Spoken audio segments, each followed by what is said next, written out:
नमस्कार श्रोते हो, रेडिओ जयंतच्या आनंदी कट्ट्यावर मी अनुराधा आपणा सर्वांचं मनपूर्वक स्वागत करते. श्रोते हो, कधी कधी असं होतं ना की एखाद्या त्रयस्थ व्यक्तीने आपल्याकडे एखादी चौकशी केली आणि त्या चौकशीतून किंवा त्या एकमेकांच्या संभाषणातून आपल्या मनात उगाचच नकारात्मक विचार यायला लागतात. मग यासाठी प्रत्येकानं काय केलं पाहिजे हा विचार मांडणारा आहे आजचा आनंदी कट्टा. त्र्यंबक लांडे यांनी हा विचार मांडलाय आणि तो आज मी तुमच्यापर्यंत पोचवते. ऐकूया. 2 मैत्रिणी भेटतात. त्यातली एक दुसरीला विचारते, अरे वा, छान, किती गोड बाळ झालंय तुला. मग नवऱ्यानं काय गिफ्ट दिलं? मैत्रीण म्हणाली, काहीच नाही. तेव्हा ती विचारते, आता हे बरोबर नाही हं, म्हणजे त्यांनी तुला काहीतरी गिफ्ट दिलंच पाहिजे. त्यांच्या लेखी तुझी काही किंमत आहे की नाही?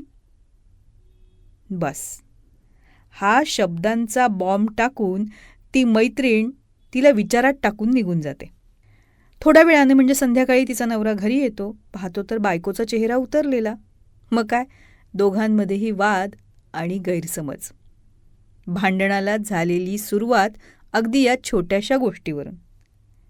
त्या निष्कारण विचारल्या गेलेल्या प्रश्नातून, जो केवळ फक्त विचारपूस करण्यासाठी विचारला गेलेला होता, त्यातून त्या दोघांच्या सुखी आनंदी संसारात भांडणाची सुरुवात झाली. दुसरं उदाहरण म्हणजे रवी आपल्या जिवलग मित्र पवनला विचारतो, सध्या काय करतोस? पवन म्हणतो की अमुक अमुक ठिकाणी नोकरी करतोय. आणि पगार किती आहे रे? तो सांगतो 18,000. रवी म्हणतो, अरे फक्त 18,000? इतक्यात कसं रे भागतं तुझं? पवन खाली मान घालून म्हणतो, काय सांगू रे. भागवतो तसंच. या छोट्याशा संवादानंतर पवनच्या मनात आपल्या नोकरीविषयी असमाधान निर्माण होतं. त्यानं पगारवाढीची मागणी केली. मालकानं नकार दिला. मग पवन हातात असलेली नोकरी सोडतो आणि बेरोजगार होतो. पूर्वी त्याच्याकडे काम तरी होतं, पण आता काहीच नाही. तिसरं उदाहरण, एका गृहस्थानं एका वृद्ध पित्याला विचारलं, तुमचा मुलगा तुमच्याकडे फारसा येत नाही का? दिसत नाही तो. वडील म्हणाले, अहो तो खूप व्यस्त असतो, त्याचं काम असतं, बायको मुलं, यामुळे नाही वेळ मिळत. यावर ते गृहस्थ त्याला म्हणतात, हे काय उत्तर झालं? अहो तुम्ही त्याला वाढवलंत ना, सगळं दिलं, आणि आता तो म्हणतो तुमच्यासाठी वेळ नाही. आता या संभाषणानंतर त्या वडिलांच्या मनात मुलाबद्दल शंका निर्माण झाली. जेव्हा मुलगा भेटायला यायचा तेव्हा त्याला बघूनही त्यांच्या मनात हे असंच चालायचं की माझ्यासाठी वेळच नाही. श्रोते हो, ही झाली काही मोजकी उदाहरणं. पण आपण यातनं एक गोष्ट लक्षात घ्यायला हवी की आपण सहज म्हणून बोललेले शब्द असतात ना, ते एखाद्याच्या मनात खूप खोल परिणाम करू शकतात. कधीकधी आपले प्रश्न निष्कपट असतात, अगदी सहज विचारलेले असतात, पण दुसऱ्याच्या आयुष्यात ते विष पेरू शकतात. उदाहरणार्थ, तुम्ही हे का नाही घेतलं? तुमच्याकडे हे नाही? तुम्ही याच्याबरोबर कसं राहू शकता? तो तुमच्या योग्य तरी आहे का? असले बिनधास्त प्रश्न कधीकधी अगदी नकळतपणे कुणाकडूनही विचारले जातात.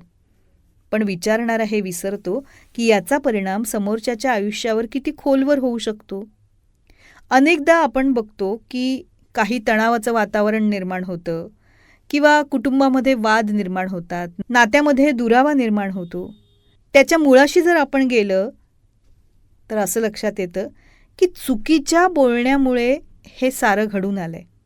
जाणीवपूर्वक किंवा अज्ञानात आपल्या शब्दांनी आपण कोणाच्या तरी आयुष्यात वादळ निर्माण करतो.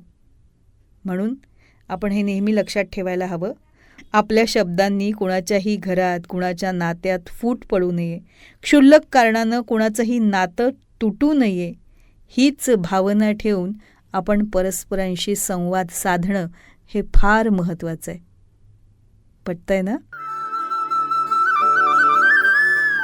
हा होता आनंदी कट्ट्यावरचा आजचा सुंदर विचार. तुम्हाला तो कसा वाटला याविषयीची तुमची कमेंट बॉक्समध्ये नक्की लिहा. आणि त्याचबरोबर रेडिओ जयंतचे दर्जेदार कार्यक्रम ऐकण्यासाठी रेडिओ जयंत लाईक करा, शेअर करा आणि सबस्क्राईब करा. रेडिओ जयंतचं सबस्क्रिप्शन फ्री आहे. आणि त्याचबरोबर नोटिफिकेशनसाठी बेल आयकॉनवर क्लिक करायला सुद्धा विसरू नका.